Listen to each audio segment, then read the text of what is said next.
Graças a Deus.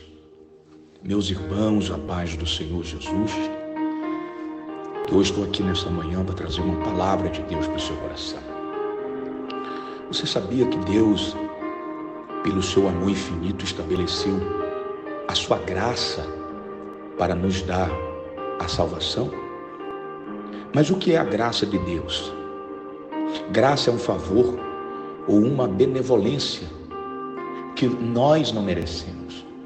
Por isso a teologia apresenta a definição clássica de graça como um favor imerecido. Isso quer dizer que a graça de Deus é algo que recebemos dele, sem que nós tivéssemos o direito de receber. Você entende isso? Quando falamos sobre o que é a graça e o seu significado bíblico, geralmente temos em mente a salvação. A Bíblia ensina que a salvação é pela graça mediante a fé. Esta graça que salva normalmente é chamada na teologia de graça salvadora. Mas o favor de Deus para com os homens também pode ser visto em outras instâncias e não somente nas questões da salvação. Esse tipo de favor mais geral de Deus estendido à humanidade é chamada de graça comum. Em todos esses sentidos, porém, a graça de Deus jamais é cumprimento de uma exigência, mas sempre é uma prerrogativa divina. O que é o significado da graça de Deus? Veja bem, o significado da graça de Deus na Bíblia, a palavra graça traduz alguns termos originais hebraicos e gregos. Por exemplo, no Antigo Testamento a palavra ren indica um favor não merecido de alguém que está numa posição superior. Ainda no Antigo Testamento o termo reset é outro termo usado no texto hebraico para falar da benevolência distribuída entre pessoas que estão num relacionamento. Já no Novo Testamento, o termo mais usual para graça é o grego charis. Esse termo era usado como um significado muito amplo na literatura grega, mas sua aplicação mais básica geralmente enfatiza os sentidos de favor, perdão, consideração, favorável e gratidão. Mas raramente o Novo Testamento também usa a palavra eleos, que possui o sentido de misericórdia, mas geralmente é traduzido pela palavra graça, por se ajustar melhor ao sentido pretendido do texto. Mas sem dúvida nenhuma, palavra é capaz de transmitir de forma completa o que de fato significa a graça de Deus. Na verdade, o significado de graça só pode ser compreendido adequadamente à luz da obra de Cristo Jesus.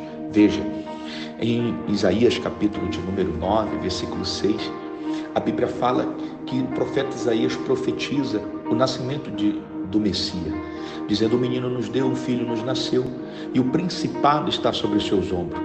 E o seu nome será maravilhoso, conselheiro, Deus forte, Pai da eternidade, príncipe da paz. No capítulo de número 7, versículo 14, o mesmo profeta Isaías vai fazer uma declaração, uma afirmação: mesmo Deus vos dará o sinal. Eis que de uma virgem nascerá um homem, e o seu nome será Emanuel, que é Deus conosco. No capítulo 6, versículo de número 11, Isaías vai dizer que do tronco de Jesser brotará o rebento e sobre ele repousará o Espírito do Senhor, o Espírito de conhecimento, de entendimento, o Espírito de fortaleza, o Espírito de conselho, o Espírito de temor do Senhor estará sobre ele. No capítulo 53, Isaías fala do seu sacrifício, como ovelha muda seria levado para o seu matadouro e pelas pisaduras dele nós seria curado. No capítulo 61, em versículo 1 em diante, você vê Isaías falando do ministério de Jesus. O Espírito do Senhor Deus Jeová está sobre mim, pelo qual me ungiu para pregar as boas novas. Veja que Isaías profetiza o nascimento daquele que viria estabelecer a graça de Deus. A salvação, ela não é pelas obras, a salvação é pela graça mediante a fé. Por isso que a Bíblia diz que a fé vem pelo ouvir, e o ouvir a palavra de Deus. Quando você ouve a palavra de Deus, você passa a receber a graça de Deus. A fé é adquirida e através da fé a graça de Deus é estabelecida. Já falamos que a definição de graça é o favor imerecido. De acordo com esse conceito, o significado de graça, irmãos, se distingue radicalmente do significado de justiça.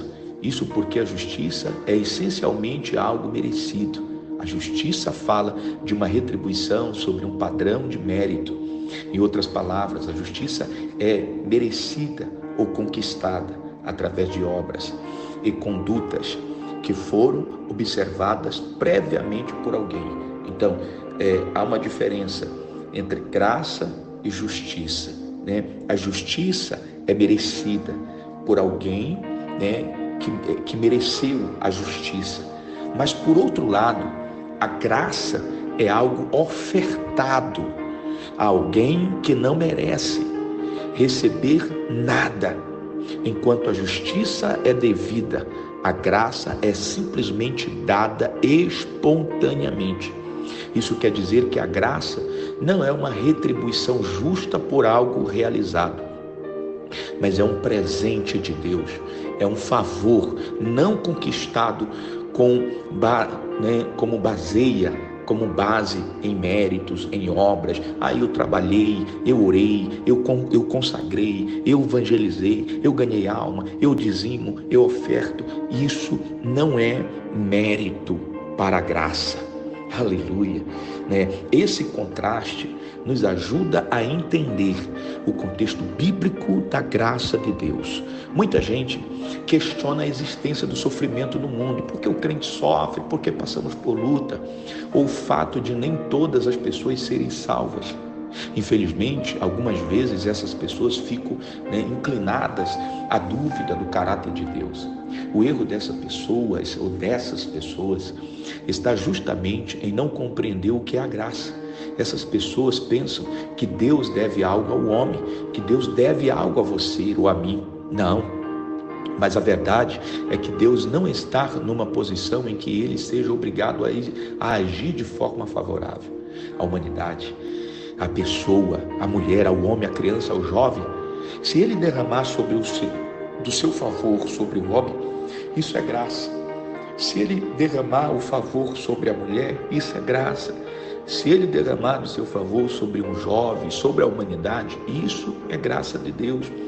Não divida o que de fato o homem merece receber de Deus e a justiça e a sua justiça. Porém, sabemos que a justiça recompensa o inocente e castiga o culpado. O problema é que a Bíblia diz que não há um único homem justo, pois todos pecaram e estão destituídos da graça de Deus, como diz Paulo em Romanos capítulo de número 3.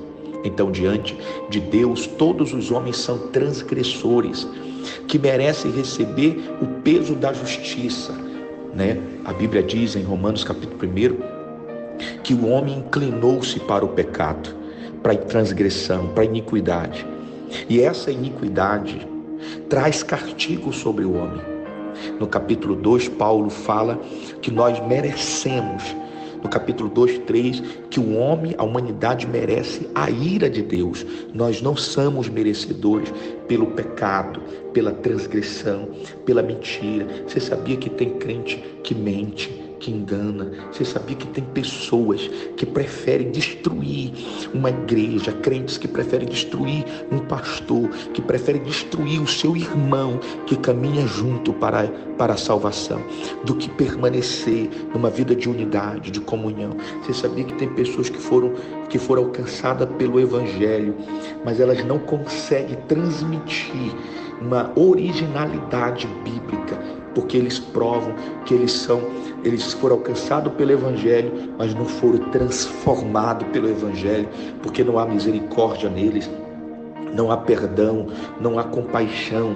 Eles falam desesperadamente um dos outros, criticam um dos outros, eles pedem perdão hoje e amanhã estão brigando de novo.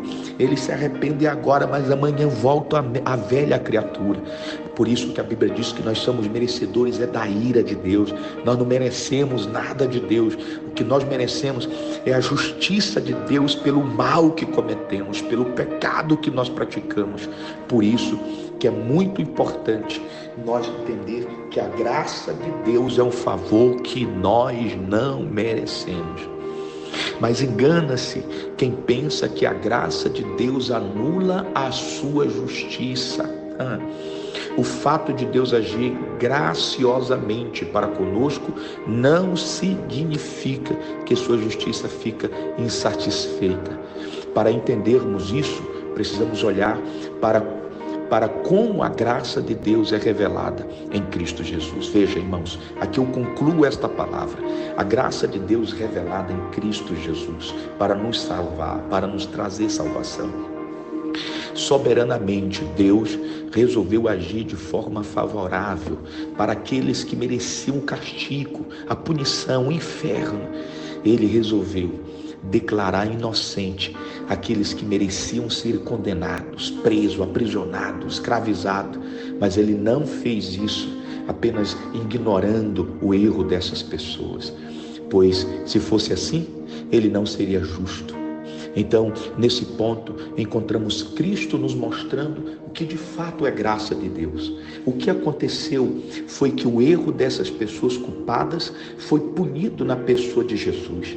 Isaías vai dizer que ele carregou sobre si as nossas transgressões. O castigo que nos trazia paz estava sobre ele. A dívida dessas pessoas alienadas foi colocada na conta de Cristo, quitada integralmente por ele na cruz do Calvário. Nesse sentido, a obra expiatória de Cristo é o maior exemplo, ou a maior expressão da graça de Deus, do amor de Deus, como diz em João 3,16, porque Deus amou o mundo de uma tal maneira que entregou o seu Filho unigênito para morrer por todo aquele que nele crê, não pereça, mas tenha a vida eterna. Por isso é muito apropriado que a Bíblia fale da salvação em termos econômicos, ou seja, ela fala que o crente foi redimido por Cristo. Redenção diz respeito ao pagamento. Se redimindo significa basicamente ser comprado, ser redimido. Porque eu sou redimido? Porque eu fui comprado por Cristo Jesus. Nos tempos antigos, esse termo às vezes era empregado para se referir à libertação de um escravo mediante um pagamento oferecido por um redentor. Ele foi redimido. Essa era justamente a nossa situação. Éramos escravos do pecado e não tínhamos como pagar a nossa dívida. Então, quando Cristo veio ao mundo para resgatar pecadores miseráveis que mereciam o inferno, que mereciam a justiça, a ira, a morte, a palavra graça assumiu o significado mais pleno. Dessa forma, então, a salvação é um dom de Deus para nós. Não é por obras, não é porque você dizima a oferta, porque você ajuda a igreja, você dá comida aos pobres. Se a salvação é por obras, então nós não precisamos de Jesus. Se a salvação é pelo que você faz, você não precisa de Deus. Se a salvação é pelo dízimo que você dá, pela oferta que você dá, pelo prato de comida que você dá, se a salvação é pelo que você faz para as pessoas, então você não precisa de Cristo Jesus. A salvação não é por obra, a salvação é pela fé em Jesus Cristo. A salvação é por acreditar na palavra, sendo a salvação um dom de Deus. Ela não vem em resposta às nossas obras, ela não vem porque nós fazemos as coisas para Deus, ou em recompensa aos nossos méritos. Eu não mereço. Você que me ouve, você não merece a graça de Deus. Você é um pecador, você é uma pessoa que merecia a ira de Deus por falar mal um do outro. Você merecia, era condenação, inferno, por você se levantar contra um pastor, se levantar contra uma igreja, se levantar contra um homem de Deus, uma mulher de Deus. Você merecia o pecado da morte, você merecia o inferno, você merecia a ira, a justiça, mas Deus, por te amar, Ele estabeleceu a graça. Você é salvo unicamente pela graça de Deus. A salvação é graça, e graça é justamente aquilo que não temos direito algum de receber. Então, como diz o antigo hino de John Nelson, o que podemos dizer é: graça maravilhosa, quão doce é o som que salvou um desgraçado como eu. A graça de Deus. A Bíblia diz que aonde abundou o pecado, superabundou a graça de Deus. Receba esta palavra em nome de Jesus.